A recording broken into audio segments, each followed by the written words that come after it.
Welcome to the We Heal for All podcast, emotional and spiritual support for those who feel the world deeply and want to be part of her change. I'm Liz Moyer Benferhat, and I am so grateful that you are tuning in and are here with me right now. I am a collective healing practitioner and the founder of We Heal for All.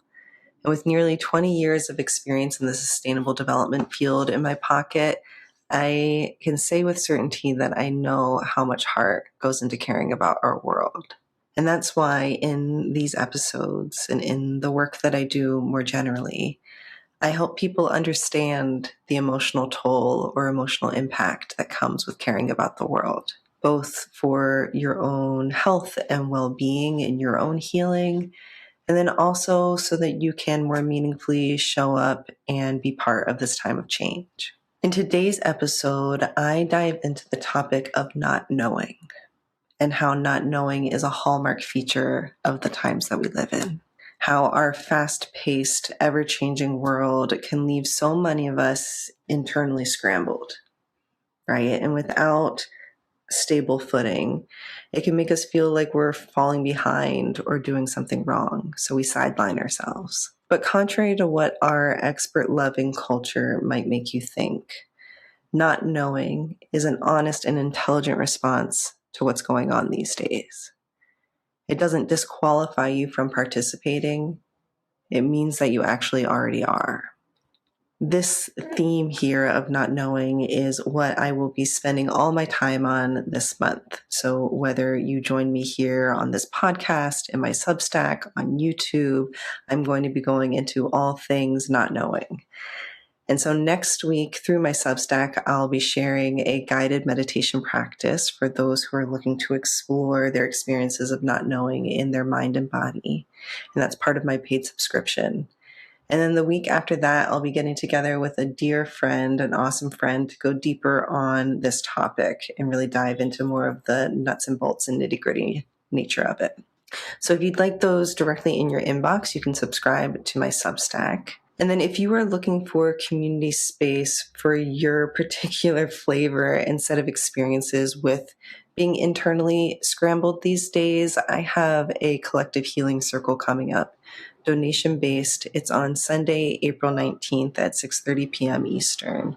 So you can learn more about that and reserve your spot in the link in wherever you are tuning into this and joining me in this. And if you are looking for space and time to deepen your own understanding of what you're experiencing about what's going on in the world, and then also find some tools and practices and support for what you're experiencing, my book, When the World Hurts, is exactly that.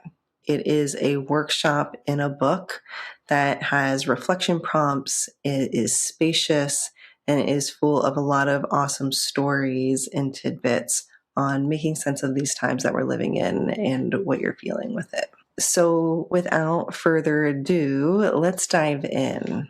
When not knowing is the most honest place to be. I wanted you to tell me what to do, but I found something much deeper. Ruby's words came out almost like an exhale.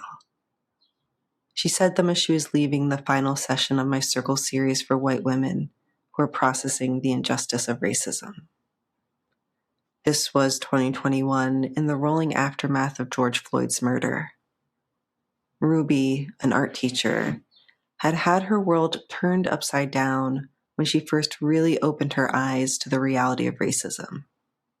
Sure, she had been aware of it, but not like this.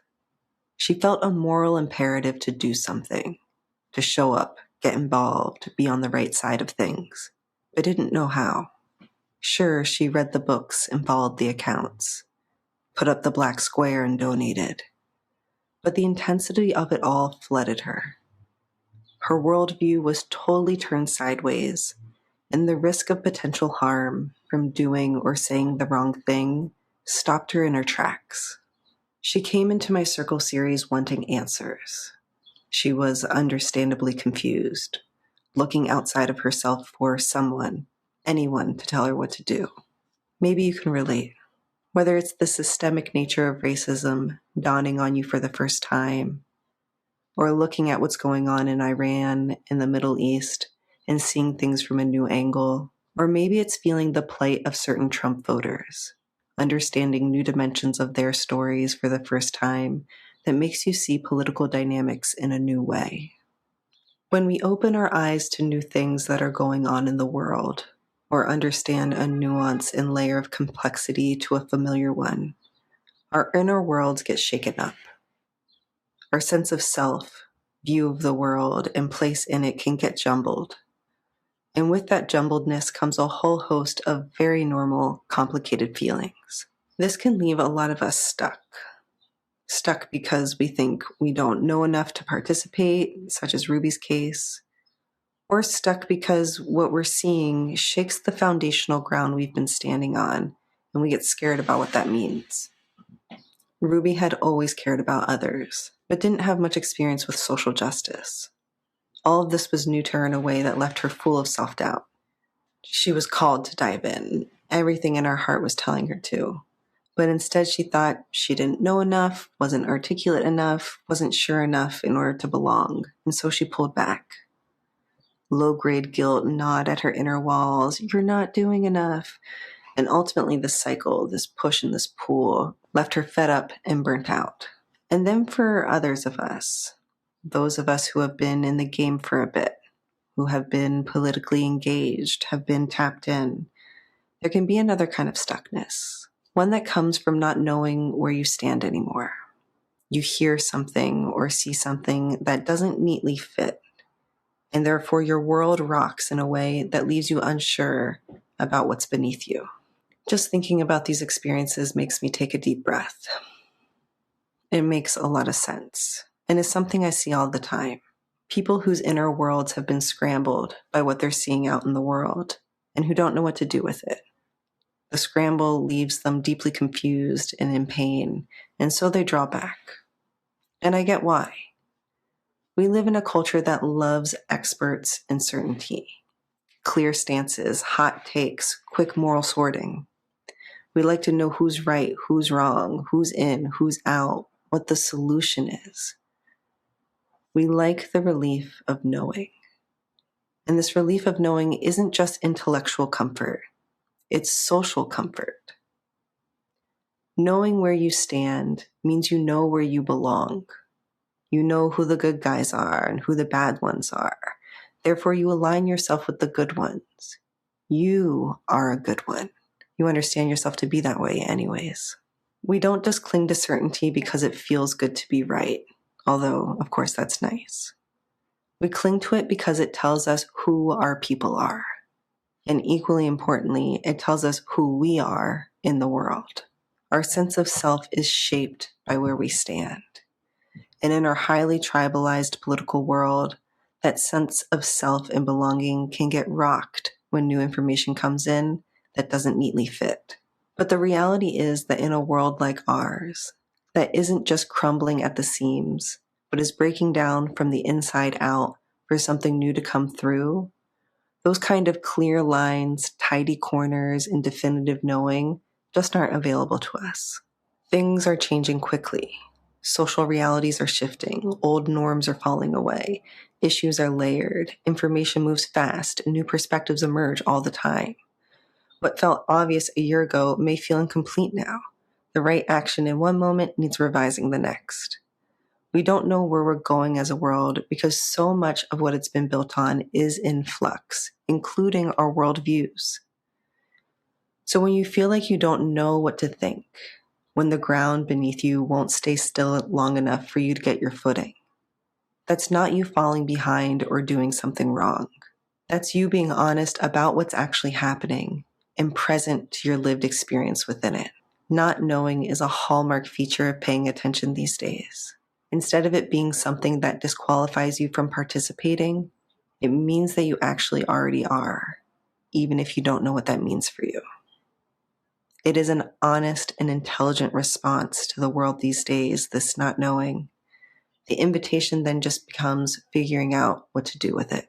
This means that being part of what's happening these days, through social change, making a difference, has less to do with certainty and more to do with practicing a type of grounded flexibility that allows you to stay rooted while being open to change. Not knowing doesn't mean that you have to be untethered and at the mercy of every whim that comes your way. It also doesn't have to be a get out of jail free card that lets you throw your hands in the air in defeat because things are just too confusing for anything to be done. Instead, there's a real opportunity to use the tide of confusion to get clearer on what's really important to you, to separate the chaff from the wheat. What are your core principles that continue to shine through, even in the sea of uncertainty and change? What parts of yourself, your identity, your belief system, can you double down on? Because they are so core to who you are and what you want to see more of in the world that they're unshakable. For me, for instance, this looks like tried and true principles like human rights and respect and dignity. It's a commitment for me to the social project of coming together and not feeding division. For others, it looks like rooting down into their spiritual heart or their commitment to service, their practice of love, of community care. As you get clear about what you want to ground into, then the next step becomes digging into the nuance of what it means to live those things in practice. Let's take something as seemingly simple as respect, right? On the surface, it sounds straightforward. We all deserve the basic dignity of respect. I respect you if you respect me, in the context of our trans and non-binary siblings being written off, or our neighbors not getting due process, or our Black and Brown community members being racially profiled. My principles of respect and human and civil rights aren't being upheld. Therefore, I stand firmly in my belief that these are wrong. This is something I know. But then I have decisions to make with that. What does that mean, for instance, for my relationship with my Trump-supporting uncle, who has blind allegiance to all of the current administration's policies? How do I translate these principles into how I interact with him, if I do at all? This is where I get to live into the questions I'm carrying these days. Questions like, what does it look like and mean to be a good person? Or questions like, what does it look like and mean to be politically active, or politically effective, for that matter? These are the types of gray area, no clear answer questions that these times are inviting us to live into. Ones that build our capacity for complexity. Ones that ask us to be like clay, to find solidness while staying malleable, where we can hold firmly onto our deeper principles while staying open to how we figure out how to live them. A type of grounded flexibility that the messy nature of this work and the times that we live in require. So if we believe that participating in social change means we need to have a fixed position, we need to 100% clearly know what's going on and what we need to do, then we don't give these types of questions an opportunity to reveal new things to us. We're less able to change our minds when we get new information. We're less able to allow our sense of self and view of the world to evolve. We lock ourselves in and miss the opportunity to use our lives as an entry point for this time of change to move through us and shape us as it goes. Living questions as big as the ones that we have these days, questions that carry real grief and horror and moral weight, is no small task. It doesn't just require intellectual openness. It requires us to internally build our capacity for complexity, the kind that helps us see from different angles and hold multiple truths at once, the kind that helps us try something new, to be deeply and constructively uncomfortable without collapsing, the kind that helps us learn to listen, take in information, discern what makes the most sense, and then let it all go and start over. We lack places to bring these questions, which is why so many of us burn out, shut down, and stay stuck on the sidelines for years. What most of us need these days isn't more information. It's a container. It's somewhere to process the scramble alongside other people who are in it too. Somewhere where you don't have to pretend you have it all together or prove you've earned the right to be there. Somewhere where you can be confused, wrong, half-baked, and that's not only fine, it's considered to be normal. This is what collective healing, as I've come to know and practice it, offers. It's not a curriculum. Nobody's going to hand you a playbook or tell you what to think or do. Instead, we gather in community to sit in the questions together and co-create something new for ourselves. We soften into humility, knowing that none of us have all the answers, but that we all have wisdom to offer. And that's what Ruby found. Not answers, but the conditions for her own wisdom to come through. Her own wisdom about what being in a white body means to her.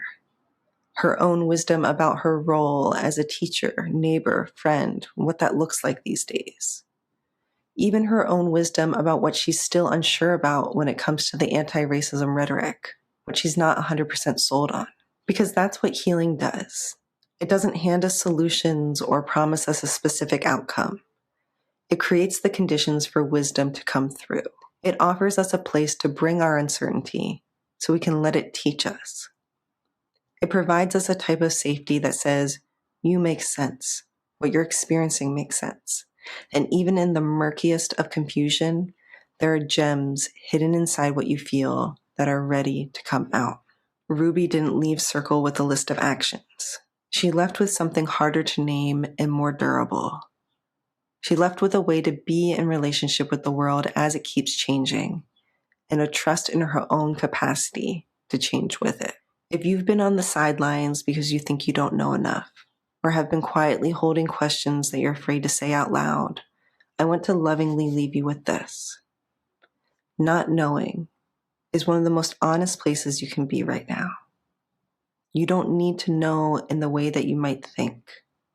You just need to be willing to be in that knowing in a way that's curious and intentional, and take steps from there. Let me know what you think. Thank you to you and your heart and for being here. If you enjoyed this episode and received from it, send it to a friend and use it as a way to build community and connection that this world deeply needs right now. Subscribe to tune in each week for more tools, conversations, and support on collective healing.